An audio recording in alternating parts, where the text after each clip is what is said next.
Esta semana estuvimos estudiando la lección titulada El pacto con Abraham.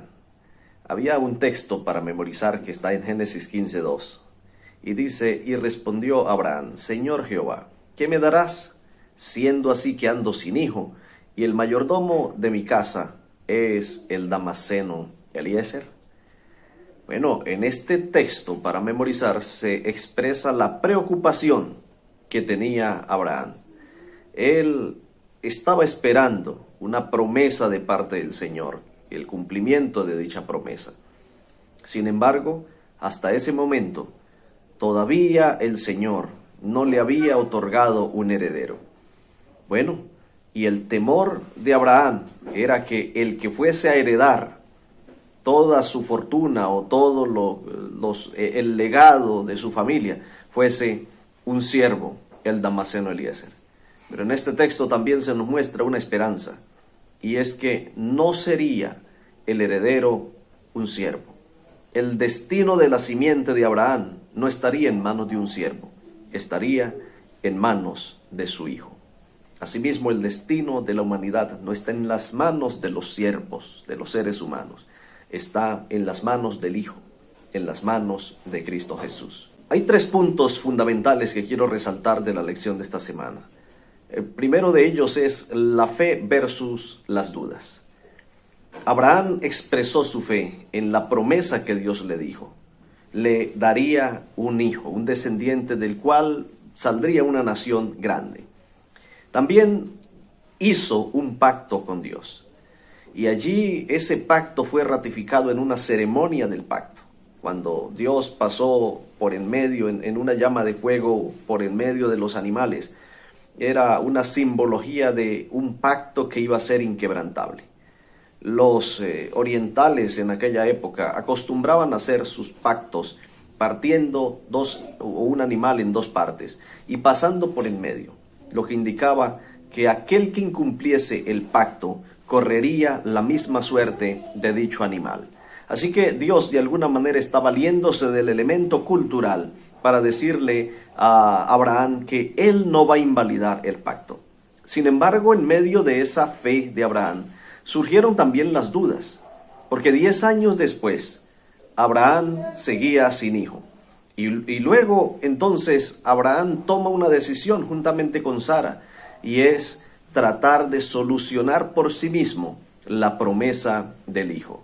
Solución que no salió para nada bien, pero nos deja a nosotros una lección, que en medio del ejercicio de nuestra fe, también nosotros podemos albergar dudas en nuestro corazón, y esas dudas pueden hacernos dar pasos desesperados o pasos que no son bien dados, y entonces pueden llevarnos a cierto fracaso. Sin embargo, nosotros podremos sobreponernos a esos fracasos y nuestra fe puede continuar avanzando.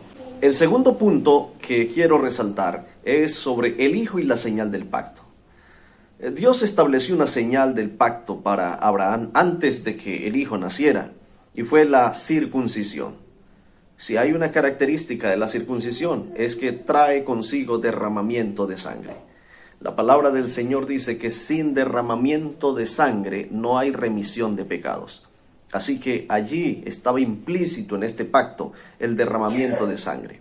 La simiente de Abraham, los descendientes de Abraham, tendrían que derramar sangre. El descendiente vendría para derramar su sangre. Y aunque en aquella ocasión la ocasión en que Isaac fue a ser sacrificado, pues no derramó su sangre, sino que la derramó el cordero. Ese cordero simbolizaba cómo ese descendiente de Abraham, descendiente de la promesa, que era Cristo Jesús, vendría para derramar su sangre en favor de los seres humanos y así librar a los seres humanos de la condenación de la muerte.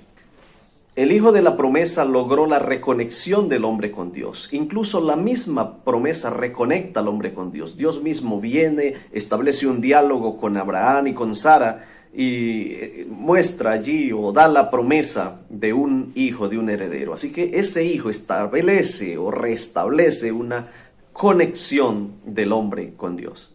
Y es lo que hace Cristo hoy con nosotros. Cristo nos ha conectado nuevamente con el cielo. Cristo ha reconciliado consigo al mundo, sin tomar en cuenta a los hombres sus pecados. Y pues nos ha encargado a nosotros el ministerio de la reconciliación. Por lo tanto, en el tercer punto es importante resaltar el carácter redentor de la simiente. Hay una historia que aparece allí y es cómo Abraham intercede ante Dios por Sodoma. Y hace toda una serie de peticiones. Y bueno, finalmente Dios se muestra dispuesto a perdonar la ciudad, si es que en la ciudad hubiese por lo menos 10 justos. La historia concluye en que no había 10 justos en la ciudad.